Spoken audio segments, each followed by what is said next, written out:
The fluorescent lights of Mel's 24-hour diner flickered against the rain-streaked windows, casting uneven shadows across the worn linoleum floor. Maria Rodriguez pressed her palm against her lower back, feeling the familiar ache that had become her constant companion at 8 months pregnant. The clock above the coffee machine read 2:47 a.m. "Maria, table 6 needs their check," called out Tony, the cook, his voice cutting through the hum of the ancient refrigerator. "On it," she replied, forcing a smile despite the exhaustion that seemed to seep into her very bones. Her swollen feet protested with each step as she made her way across the nearly empty diner. The smell of bacon grease and strong coffee, once comforting, now made her stomach turn. She thought of Lucas and Sophia, asleep in their tiny apartment in Queens, being watched by Mrs. Chun from next door, 7 and 5 years old. They deserved better than a mother who could barely keep her eyes open during their breakfast. But since Carlos had left, no, don't think about that now. This job was all that stood between them and eviction. The rain intensified, drumming against the windows like urgent fingers. Maria rubbed her belly absently as the baby kicked. "I know, little one. Just a few more hours." She delivered the check to the young couple at table 6, probably coming from a late party somewhere in Manhattan. They paid without looking up from their phones, leaving a $2 tip on a $30 bill. Maria pocketed it without comment. Every dollar counted. By 3 a.m., the diner had emptied completely. Maria leaned against the counter, allowing herself a moment to close her eyes. The baby shifted, pressing against her ribs, and she winced. "Why don't you sit down for a minute?" Tony suggested, his gruff exterior softening. "Ain't nobody coming in this weather." Before Maria could respond, the bell above the door chimed. She straightened immediately, professional smile sliding into place despite her fatigue. "Welcome to Mel's." The words died in her throat. The man who entered wasn't just any late-night customer. Even with rain dripping from his expensive overcoat and exhaustion etched into his features, there was no mistaking that face. The same one she'd seen on movie posters with Lucas. The same one that had made her cry during the hurricane, when she'd watched it alone after the kids were asleep. Denzel Washington stood in the doorway of Mel's diner, water pooling around his leather shoes. "Is it too late to get a cup of coffee?" he asked, his voice exactly as she remembered from the films. Deep, warm, somehow both commanding and gentle. Maria's hand went instinctively to her belly. "No, no, sir. Please, sit anywhere you'd like."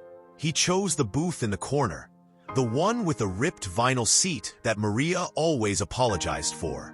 But he settled in without complaint, his movements deliberate and tired. Up close, she could see the lines around his eyes, the weight of whatever had brought him to a Queen's diner at 3 in the morning. Her hands trembled slightly as she poured the coffee. "Would you like cream or sugar, mister?" She stopped herself, feeling foolish. He looked up at her then, really looked at her, and something in his expression shifted. "Just black is fine. And please call me Denzel." Maria nodded, setting the cup down carefully. "Can I get you anything else?" "The kitchen's still open." "What time do you get off?" The question was unexpected, but his tone wasn't flirtatious. It was concerned. 7, she answered automatically. "But I'm fine, really." His eyes moved to her belly, then back to her face, taking in the dark circles under her eyes, the way she shifted her weight from foot to foot. "How far along?" 8 months. The words came out barely above a whisper. "And you're working graveyard shifts." It wasn't a question. "Sit down for a minute." "I can't, Please." He gestured to the seat across from him. "The diner's empty. Just for a minute." Maria glanced at Tony, who nodded from the kitchen. Slowly, she lowered herself into the booth, relief flooding through her legs and back. "What's your name?" "Maria." "Maria." He repeated it thoughtfully, wrapping his hands around the coffee cup. "I couldn't sleep tonight." Sometimes I drive when that happens. Ended up here. He paused, studying her face. You remind me of someone. She waited, not sure what to say. The rain continued its assault on the windows, and somewhere in the distance, a siren wailed. My mother, he continued. She worked 3 jobs when I was growing up. Never complained, never stopped smiling for us kids. But I remember seeing her late at night sometimes, when she thought we were asleep. The same look you have now. Maria's eyes burned with sudden tears. She blinked them back quickly. I have 2 at home, Lucas and Sophia. And their father? She shook her head, unable to form the words. Denzel nodded slowly, understanding passing between them without explanation. My father left when I was 14. My mother never let us see her cry about it. Someone has to be strong, Maria whispered. But who's strong for you? The question hung in the air between them. Maria had no answer.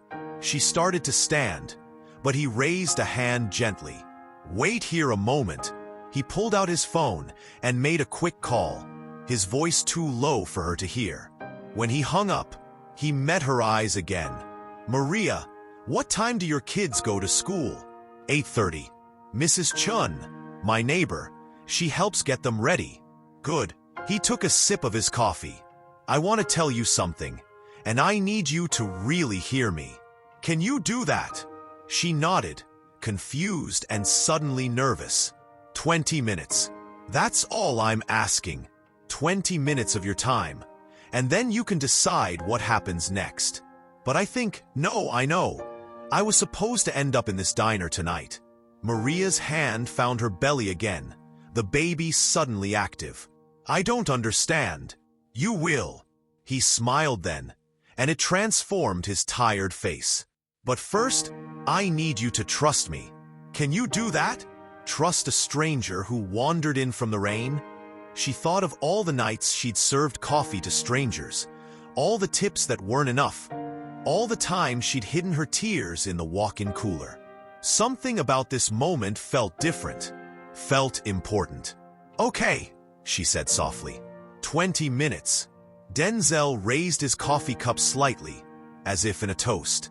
20 minutes that might just change everything. Outside, the rain began to soften, and Maria Rodriguez had no idea that her life was about to take a turn she never could have imagined. First, eat something. Denzel pushed the untouched plate of pie across the table. When's the last time you had a proper meal? Maria's stomach growled in response, betraying her. I'm fine. That wasn't the question. She picked up the fork, her hands still trembling. The apple pie was Tony's specialty, still warm. As she took a small bite, Denzel pulled out a worn leather wallet. My mother's name was Lennis, he said quietly. She cleaned offices at night. I was 10 when I found her crying in our kitchen at 4 a.m. Bills spread across the table like a map of impossible destinations. Maria's fork stopped midway to her mouth. I promised myself that night, if I ever made it, I'd never forget. He pulled out an envelope, thick and white. This morning, I was going through my mother's things. She passed last year. I'm sorry. In her papers, I found something. A list she'd kept of every person who helped us when we had nothing. Every single name. His voice caught slightly. 37 people who gave when they couldn't afford to give.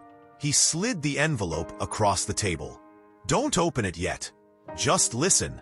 Denzel leaned forward. Tomorrow morning, a woman named Patricia is going to call you. She runs a foundation, my mother's foundation. We help mothers like you. Real help, not charity. Opportunity.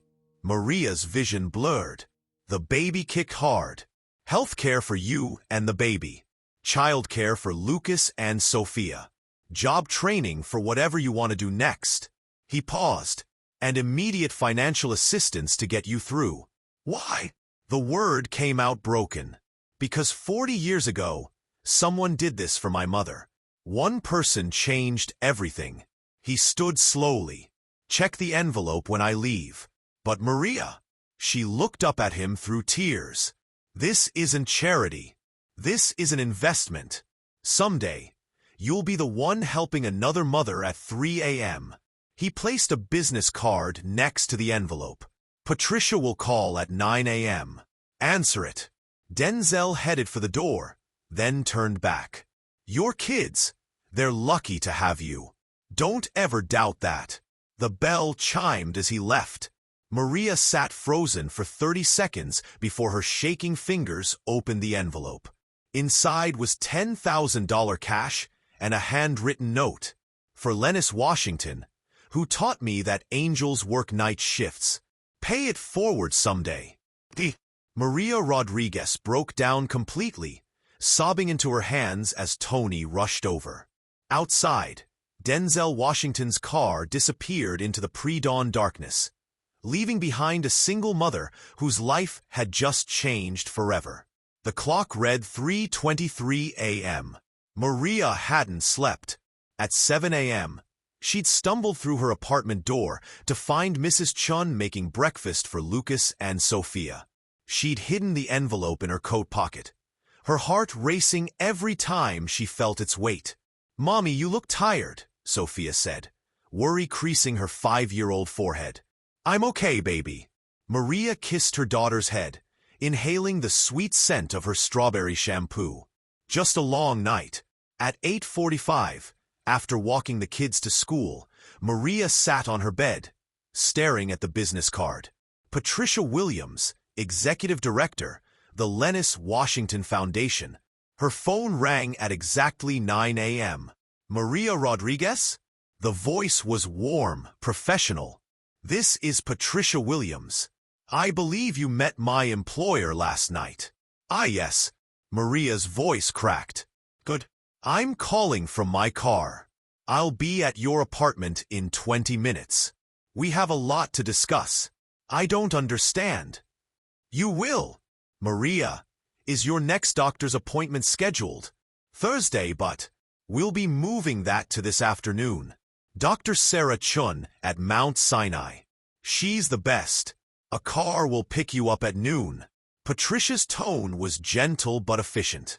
"Now, let's talk about your children's school situation."